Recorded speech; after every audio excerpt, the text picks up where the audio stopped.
waxay arkeen ciidankii oo dhismaya, waxay arkeen xoogga dalka oo awooddii uu lahaan jiray soo ceshaday, waxay arkeen tayada ay leeyihiin.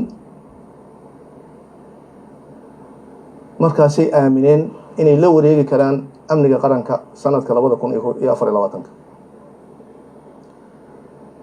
dad ka masayrsan oo ay la xun tahay sharafta Soomaaliyeed ayaa waxay la soo taagan yihiin 12 Abriil ee farmaajo raba inuu ka dhigo 21 Oktoobar.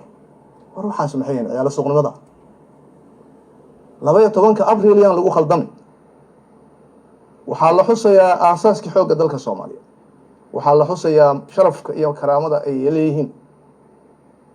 waxaan xasuusanaynaa taliyihii ciidanka xoogga dalka Soomaaliyeed dhisay. madaxweyne farmaajo waa uga mahad celinayaa inuu heerkaa gaarsiiyey. asagaba waxaa lagu haystaa muxuu heerkaa u gaarsiiyey ciidanka.